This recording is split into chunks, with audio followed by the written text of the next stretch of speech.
Nah, kemudian habis itu kita tanya jawab. Ya. Bismillahirrahmanirrahim. Assalamualaikum warahmatullahi wabarakatuh.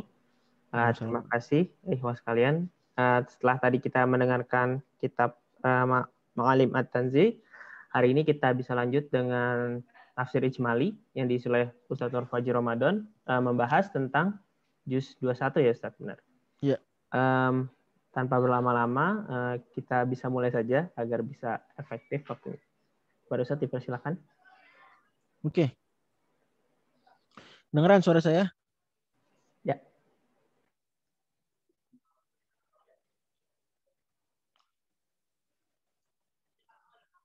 Bismillahirrahmanirrahim. Assalamualaikum warahmatullahi wabarakatuh. Alhamdulillah kafa sallallahu ala nabiyil mustafa wa ala alihi wa ashabihi ali sidqi wal wafa ba'd. Teman-teman sekalian dirahmati Allah Subhanahu wa taala, ini kita sekarang di juz 21, malam ini malam 21. Juz 21 membentang dari surat Al-Ankabut, oke. Dan sudah saya sebutkan bahwa surat Al-Ankabut itu tema besarnya apa? Ingat nggak?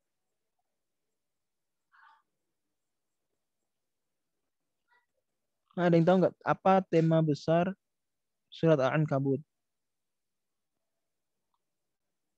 Kok nggak ada yang jawab nih? Ujian. Oke, betul.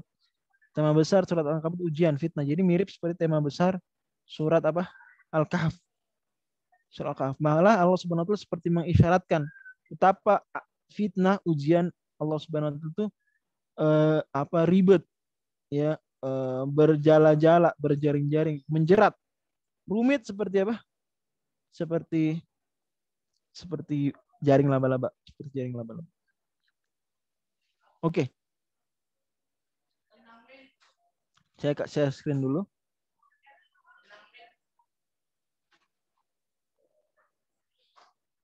Oke. Bismillahirrahmanirrahim. Kerajaan Romawi. Jadi suratnya dimulai dari Ankabut, juz ini ya, dari surat Al-Ankabut. Bagian terakhirnya itu temanya fitnah, kemudian berlanjut ke surat Ar-Rum. Surat Ar-Rum tema besarnya adalah kebangkitan. Kebangkitan. Ini mengimani hari berbangkit, itu tema Ar-Rum. Tema besarnya. Kehidupan akhirat, tentang kehidupan akhirat. Mengimani kehidupan akhirat. Kemudian surat Luqman, tema besarnya adalah mau'idhah, dari tema besarnya mau'idhah, nasihat. Oke. Kemudian surat As-Sajdah di mana tema besar surat As-Sajdah adalah hari kiamat. Hari kiamat. Maksudnya hari kiamat di sini kehidupan setelah kematian. Surat As-Sajdah kehidupan setelah kematian. Berarti kalau surat Ar-Rum itu berbangkitnya yang disorot. Kalau surat As-Sajdah itu kejadian-kejadian setelah berbangkit. Itu As-Sajdah. Kemudian surat Al-Ahzab, sebagian nanti di juz 21 masuk surat Al-Ahzab, surat ke-33, di mana tema besar surat Al-Ahzab adalah meneladani Rasulullah Shallallahu Alaihi Wasallam. Meneladani Rasulullah Shallallahu Alaihi Wasallam. Oke. Kita lihat. Nanti sambil jalan kita akan paparkan. Kerajaan Romawi yang sejak tahun 395 Masehi bernama Kekaisaran Bizantin. Jadi kerajaan Romawi tahun 395 itu pecah ya. Ada Romawi Barat, Romawi Timur. Romawi Timur disebut Bizantin atau Bizantium. Dan kerajaan Persia yang sejak tahun 224 namanya Kekaisaran Sassanid Empire. Jadi waktu itu Bizantin versus Sassanid. Merupakan dua imperium terbesar di dunia saat itu. Oke, Romawi di mana? Bizantin di mana? Di Syam, Mesir, dan Eropa Timur, termasuk Turki hari ini, itu kekuasaan Romawi Timur, dan juga sebagian Rusia, Armenia, itu semua. Kemudian sebelah timur, itu sebelah barat, sebelah timurnya dari Arab itu ada kerajaan Persia, membentang dari Irak, oke, sampai terus ke arah timur, ke Iran hari ini, ke Afghanistan hari ini, ke negara-negara stan hari ini, itu Kekaisaran Persia. Nanti jauh lagi ada Cina, tapi Cina waktu itu tidak begitu kuat secara militer. Yang kuat secara militer adalah Kekaisaran Romawi, atau Romawi Timur disebut Bizantium, dan Kekaisaran Sasanid atau Persia. Karena posisi bangsa Arab terapit di tengah-tengah mereka, maka peperangan dahsyat sering terjadi antara kedua negara superpower ini, yang tentunya diketahui beritanya dengan baik oleh bangsa Arab. Jadi bangsa Arab aware, karena mereka di tengah-tengah dari dua imperium besar tersebut. Benar-benar di tengah. Bangsa Arab nggak dianggap, karena bangsa Arab jago perang betul, tapi nggak punya peradaban. Mereka terpecah-pecah menjadi suku-suku kecil. Jago perang, tapi sama mereka aja. Senjatanya nggak punya. Kalau sudah lawan Romawi, lawan Persia, Persia pakai gajah, gimana mereka? Lawan Romawi, Romawi pakai senjata-senjata katapult, manjanik, pakai apa orang Arab? Orang Arab cuma pakai pedang, kuda. Pada akhirnya mereka hanya jadi penonton. Kalau sudah perang terjadi, dan ini perang besar. Anda bayangkan saja. Anda bayangkan andai Amerika dan Uni Soviet benar-benar perang, bukan perang dingin doang, benar-benar perang senjata. Anda bayangkan dulu tahun 50, 60, 70. Tapi kan perangnya perang Cold War. Lihat aja sebelumnya perang dunia bagaimana. 1 dan perang dunia 2. Ini 2 peradaban besar. Perang dalam beberapa episode perang. Nah, kurang lebih 3 tahun setelah Nabi Muhammad SAW diutus, terjadi Battle of Antioch. Battle of Antioch, perang Antioquia. Tahun 613. Nabi SAW diutus 610. 610. Nah, perang Antioquia tersebut Persia menang besar. Ya. Bahkan hingga merebut banyak kota penting di Syam termasuk Yerusalem, termasuk Al-Quds, bayangkan. Bayangkan Al-Quds direbut Persia. Jadi Persia merangsek sampai ke Syam. Padahal Syam tadinya kekuasaan Romawi Timur, tapi karena Persia terus akhirnya kalah Romawi Timur. Itulah kata Allah, ghulibatir Rum, kalah Romawi. Ini Romawi Timur maksudnya. Fi adnal ardi, di negeri terdekat, ini Syam. Wa hum min ba'di ghalabihim sayaghlibun. Tapi nanti mereka setelah kekalahan ini akan menang. Ini apa yang dimaksud kekalahan Romawi? Apa perang apa namanya? Ini ilmu Muhammad. Perang apa namanya? Antioch. Perang Antioquia, Battle of Antioch. Tahun berapa? 613 Masehi. 613 Masehi. Ini bertepatan 3 tahun setelah Nabi jadi Nabi. Setelah Nabi itu diutus. Nah, musyrikin Quraisy saat itu bersuka cita. Senang mereka. Wah, Persia menang. Mereka jadi, ini ibarat kita Indonesia nggak ikut Piala Dunia, tapi nonton 2 tim besar berduel. Kan kita ada aja yang dukung kanan, ada yang dukung kiri, kan begitu. Sama, musyrik orang Mekah nggak ikut perang, tapi mereka tahu ini informasi ini perang besar. Musyrikin Quraisy ngejagoin Persia. Kenapa? Karena sama-sama penganut politisme, penganut kemusyrikan. Mereka mencemooh kaum muslimin seraya berceloteh bahwa sebagaimana Persia yang musyrik menang atas Romawi yang ahli kitab, Romawi jadi somehow ahli kitab, mirip-mirip orang Islam. Bahkan sebelum diutus Rasulullah SAW, mereka lah pengikut Nabi Isa yang ya bisa dibilang muslim yang betulan waktu itu mereka.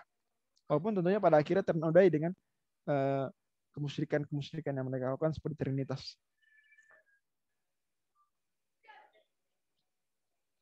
Kenapa nih ada yang chat? Tapi saya nggak bisa ngeliat chatnya. Saya bingung, kadang nggak bisa ngeliat chat. Diklik terus nggak tahu. Gimana caranya? Ini baru muncul. Oke. Saya pinggirin aja ya biar nggak perlu sembunyi-sembunyi.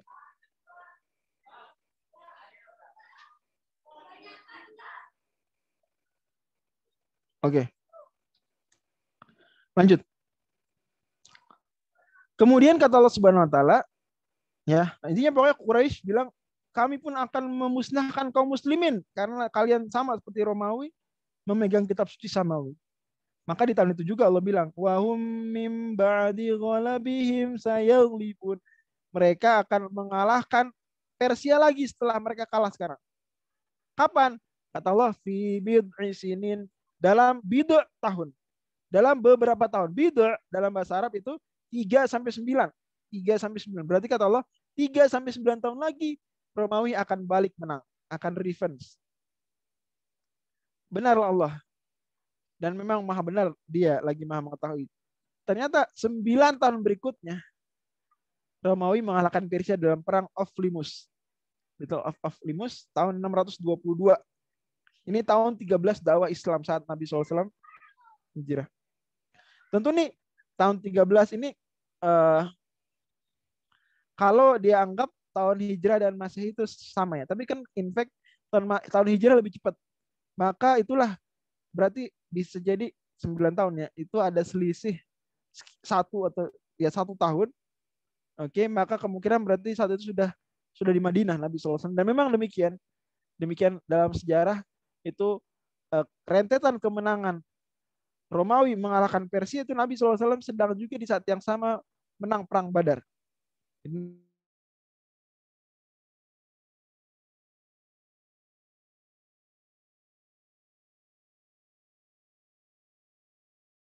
Tulis ini belum saya teliti berapa perbedaannya, artinya detailnya itu bulan apa. Oke, tapi intinya kita kebayang di sini bahwa fi bid'i sinin dalam beberapa tahun lagi nih dalam 9 tahun. 9 tahun. Tentu nanti 9 tahunnya agak beda sedikit karena Masehi kan lebih lama ya. Tapi tetap 9 tahun. Fi bid'i sinin, tidak lebih.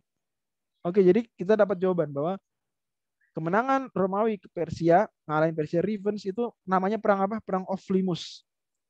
Itu dicari. Sehingga memukul mundur Persia dari wilayah Syam. Bergembiralah kaum muslimin. Termasuk Abu Bakar ya. Abu Bakar karena dia begitu ayat itu turun, belum 9 tahun lagi, belum. Masih tahun tersebut, tahun 613. Masih tahun 3 tahun dakwah Nabi SAW. Abu Bakar kemudian berjudi dalam tanda kutip ya, bertaruh dengan orang-orang musyrikin Quraisy. Ayo, saya bertaruh sekian ontak kalau Romawi menang 9 atau 3 sampai 9 tahun lagi. Sebagian ulama bilang ini seperti Imam Al-Baghawi bilang ini judi belum haram. Judi belum haram. Jadi Nabi sendiri malah bilang, "Kenapa kurang gede taruhannya? Kan udah pasti menang." Ngerti nggak kalian? Jadi kalau orang zaman sekarang berjudi, dia kan nggak tahu bakal menang apa enggak. Tapi kalau ini Abu Bakar tahu bakal menang nggak? Pasti menang. Kenapa pasti menang? Karena dia mendapatkan informasi dari Allah Subhanahu Wa Taala. Nggak mungkin salah. Nggak mungkin Allah ngasih tahu bakal menang 9 tahun lagi, ternyata meleset. Nggak mungkin, mustahil. Oke? Maka Abu Bakar intinya bertaruh kemudian menang. Sebagian ulama bilang lagi, enggak, ini bukan judi. Karena judi itu kalau kita nggak tahu menang apa enggak. Kalau kita tahu pasti menang ya. Karena ini firman Allah, maka bukan judi. Tapi ini agak muskilah kalau ini. Intinya ada yang berpendapat seperti itu, tapi yang benar belum diharamkan memang. Nanti haram baru tahun keempat Hijriah. Tahun keempat setelah Hijrah. Pada akhirnya memukul mundur Persia dari wilayah Syam. Bergembiralah kaum muslimin. Kini mereka kian optimis bahwa meski sempat ditindas, disiksa dan diusir musyrikin Quraisy, Islam kelak akan jaya. Optimisme itulah yang terus digelorakan Rasulullah SAW. Bahkan dalam kondisi Madinah terancam serangan besar-besaran pasukan Ahzab di perang Khandaq. Jadi memang juz 21 menarik ya.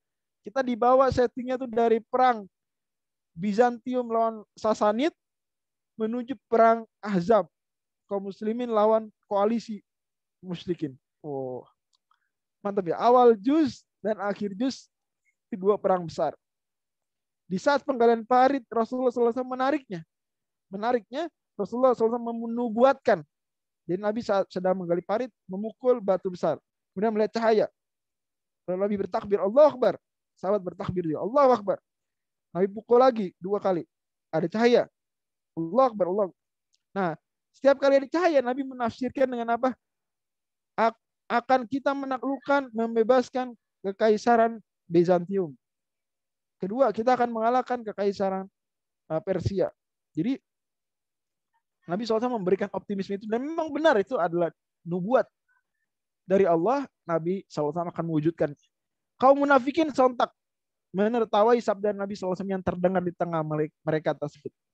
Kata mereka, ma wa'adanallahu wa rasuluhu illa ghurura. Tidaklah yang dijanjikan Allah dan Rasulnya melainkan hanya tipu daya belaka. Cibir mereka. Mereka ngetawain. Dalam hadis ada kata-kata gini, bagaimana mungkin itu terjadi sementara kalian saja sekarang untuk buang air kecil takut. Jadi kaum muslimin itu membuang air kecil takut dipanah karena Madinah sedang dikepung musuh. Sindir yang lain. Mereka bahkan banyak beralasan tidak ikut serta berjihad melindungi Madinah dari kepungan Ahzab, padahal Nabi saja berlelah-lelah menggali parit dan berjibaku di perbatasan. Sungguh telah ada pada diri beliau suri tauladan yang baik, yang terbaik. Itu ya. Jadi tema besar surah Al-Ahzab memang laqad kana lakum fi Rasulillah uswatun hasanah. Satu surat semuanya bicara tentang bagaimana kita meneladani Rasulullah SAW. Kata Allah atau kata selanjutnya lagi, padahal apakah hal itu mustahil bagi Allah? Sementara mereka melihat tanda-tanda kehebatan di jagat raya. Tidak akan menjadi petunjuk bagi mereka betapa banyak umat-umat sebelum mereka telah kami binasakan. Sedang mereka sendiri berjalan di tempat-tempat kediaman mereka itu. Tidak akan mereka perhatikan bahwa kami mengarahkan awan yang mengandung air ke bumi yang tandus. Lalu kami tumbuhkan tanaman-tanaman sehingga hewan-hewan ternak mereka dan mereka sendiri pun dapat makan darinya. Tetapi mereka hanya mengetahui yang nampak dari kehidupan dunia. Sedangkan dari akhirat mereka lalai. Ini dia. Pesan surat Ar-Rum adalah ya alamuna zahiran minal hayatid dunya wa hum 'anil akhirati ghafilun. Wa hum 'anil akhirati hum ghafilun. Itu pesan tentang hari berbangkit yang dilalaikan orang-orang kafir. Sementara orang yang sungguh-sungguh berjuang dari jalan kami, walladzina jahadu fina lanahdiyannahum subulana, niscaya akan kami tunjuki ia jalan kami, dan Allah wa innallaha lama'al muhsinin. Allah bersama orang-orang ihsan. Lihatlah, Allah menepati janjinya ketika balantara datang kepada kalian, wahai kaum muslimin. Lalu Allah kirimkan kepada mereka angin topan dan bala tentara malaikat yang tidak dapat terlihat oleh kalian. Allah menangkan kalian sekalipun mereka datang pada kalian dari atas, dari bawah, hingga wazaghatil absar, penglihatan kalian hilang arah, hingga wa balaghatil qulubul hanajir, hati kalian sesak sampai ke tenggorokan. Wa tabunnuna billahi dzununa, kalian pun berprasangka yang bukan-bukan terhadap Allah. Allah menghalau orang-orang kafir itu. Waraddallahu alladzina kafaru bi ghaizihim, keadaan mereka penuh kejengkelan karena Allah kirimkan angin, mereka akhirnya harus pergi. Allah juga menurunkan Bani Quraidah yang membantu pasukan Ahzab secara khianat dari benteng-benteng mereka. Wa anzalal ladzina zaharu min ahli kitab min sayasihim, serta memasukkan rasa takut kepada hati mereka. Wa qadzafa fi qulubihim ar-ru'b fariqan taqtulun wa ta'siruna fariqa, sebagian mereka kalian hukum mati karena pengkhianatan terhadap konstitusi dan sebagian lagi kalian tawan. Wa urazakum ardahum wa diyarahum wa amwalahum wa ardal lam tatauha, Allah wariskan kalian tanah mereka, rumah mereka, harta mereka, begitu juga tanah-tanah yang belum kalian tinjak. Ya, ini tafsir ulama, ya, ini Khaybar atau Romawi dan Persia, itu maksudnya. Dan inilah yang dijanjikan Allah. Hadza ma wa'adanallahu wa rasul. Wa sadaqallahu wa rasul, benarlah Allah dan Rasul. Kunci itu semua ialah takwa kepada Allah dengan mentauhidkannya, menaati perintahnya, menjauhi larangannya, persis sebagaimana Luqman berwasiat pada putranya agar tidak musyrik, agar berbakti pada orang tua, agar menapaki jalannya orang taubat, agar meyakini hari kembali dan bertanggungjawaban, serta agar menegakkan salat. Setelah memprioritaskan perbaikan diri tadi, maka selanjutnya ada prioritas beramar ma'ruf nahi munkar sembari bersabar atas perjuangan untuk itu. Jika orang lain tidak menerima nasihat, jangan pongah. Pun jika orang lain tunduk menerima nasihat, jangan besar kepala. Pada akhirnya ketakwaan pribadi harus meningkat jadi ketakwaan kolektif dengan terus dibarengi kerendahan hati. Sebaliknya, jika manusia telah menyeleweng dari jalan takwa atau bahkan musyrik, maka memang telah nampak kerusakan di darat dan di laut. Waharal fasari fil barri wal bahr bima kasabat aydin nas, karena perbuatan tangan manusia. Surat Ar-Rum. Kemudian azab yang lebih buruk adalah kesudahan bagi orang-orang yang mengajarkan kejahatan. Semakana akibatul ladzina asa'u su'a an kadzabu bi ayatillah. Karena mereka mendustakan ayat-ayat Allah dan selalu memperolok-olokannya. Karena apabila mereka naik kapal lalu menggulung ombak yang besar seperti gunung, mereka berdoa kepada Allah dengan penuh rasa pengabdian kepadanya. Tapi ketika Allah selamatkan mereka sampai ke daratan, malah mereka musyrik lagi. Padahal Allah yang ciptakan mereka. Allah ngasih rezeki mereka, Allah mematikan. Allahul ladzi khalaqakum tsumma razaqakum tsumma yumitukum tsumma yuhyikum. Allah yang hidupkan kalian kembali. Hal min syurakaikum may yaf'al min dzalikum syai'? Adakah berhala-berhala yang kalian sembah? Adakah pohon? Adakah Nyiroro Kidul? Adakah ya hal-hal yang kalian sekutukan Allah dengannya itu bisa berbuat sedikit saja dari itu? Gak bisa. Maka semestinya mereka merenungkan bahwa seandainya pohon-pohon di bumi menjadi pena dan lautan menjadi tinta, pun andai ditambahkan kepadanya 7 lautan lagi setelah kering dan habis tinta tadi, mana fidat kalimatullah, ini saya tidak akan habis-habisnya dituliskan firman kalimat Allah. Memang jika engkau wahai Nabi tanyakan pada mereka siapa gerangan yang diciptakan langit dan bumi, tentu mereka akan jawab Allah. Tanyakan lagi, apakah kalian rela jika ada di antara budak kalian menjadi sekutu kalian dalam harta, sehingga kalian dan budak tadi sama. Kan tidak, kalian tidak rela. Kalian takut pada mereka sebagaimana takut pada sesama kalian, tidak kan? Bukan begitu. Masa kalian jadikan berhala, Nyi Roro Kidul, pohon, ya, dan makhluk-makhluk lain setara dengan Allah Subhanahu wa taala. Gimana? Tapi pada akhirnya Nabi dan para istrinya lah yang layak bertakwa. Nabi kini dilarang memanggil Zaid sebagai Ibnu Muhammad. Anak angkat tidaklah menjadi anak dalam nasab. Tapi ingat di sini teman-teman sekalian. Jangan salah menarasikan. Jangan bilang Islam mengharamkan adopsi. Jangan. Salah. Justru sebaliknya Islam memotivasi adopsi. Karena banyak hadis Nabi SAW sabdakan, ana wa kafil yatimi kahataini. Aku di surga dengan orang yang mengadopsi anak yatim seperti ini dekatnya. Jadi adopsi justru ditekankan Islam, disunahkan, diperintahkan. Yang dilarang tabani, yaitu mengklaim anak adopsi sebagai anak kandung. Nah, ini insya Allah jarang terjadi, tapi itu dilarang. Jadi jangan salah menarasikan ya. Jangan bilang orang, karena kalau salah narasi orang jadi suudzon. Dibilang Islam mengharamkan adopsi, titik. Nggak jelas makna adopsi di situ apa. Padahal tabani beda dengan adopsi. Adopsi hanya mengurus, mengasih ya makan, minum, nyekolahin, tapi tidak dianggap anak kandung. Enggak, dia ada aktenya sendiri. Kalau seperti ini maka tidak terlarang, justru dimotivasi oleh Islam adopsi. Yang dilarang adalah tabani. Oke ya, mudah-mudahan jelas. Lanjut. Anak angkat tidak menjadi anak dalam nasab. Para istri Nabi yang merupakan ibunda kaum muslimin pun ditekankan untuk zuhud, meneladankan kezuhudan. Bahkan meminta tambahan uang saat nampak Nabi bertambah kaya pun berujung tawaran memilih antara Allah dan Rasulnya ataukah kegemerlapan dunia. Jadi gini, Nabi setelah perang Khaybar jadi makin kaya karena Khaybar ini rampasan perang banyak. Maka kemudian istri-istri Nabi ada yang tergoda ingin minta tambahan uang belanja. Nabi kan udah kaya Nabi. Ayo dong tambah uang belanja. Maka Allah suruh Nabi bilang ke mereka, qul li azwajika in kuntunna turidinal hayatad dunya wa zinata fata'alaina wa mati'kunna wa sarihkunna sarahan jamil. Kalau memang mau kehidupan dunia sini, ku ceraikan dengan cerai baik. Wa in kuntunna turidinallaha wa rasulahu darul akhirata fa innallaha 'alal muslimin ajran 'azima.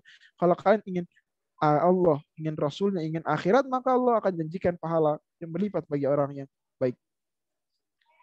Jika ada yang berdosa di antara mereka pun itu bukan sembarang dosa. Barang siapa di antara mereka mengerjakan perbuatan keji yang nyata, niscaya azab dilipat gandakan 2 kali lipat. Wa kana dzalika 'ala Allah yasira, yang itu mudah sekali bagi Allah. Wallahu a'lam. Ini barangkali yang bisa kita petik. Sekali lagi saya ulang bahwa tema besar surat Al-Ankabut adalah fitnah, ujian.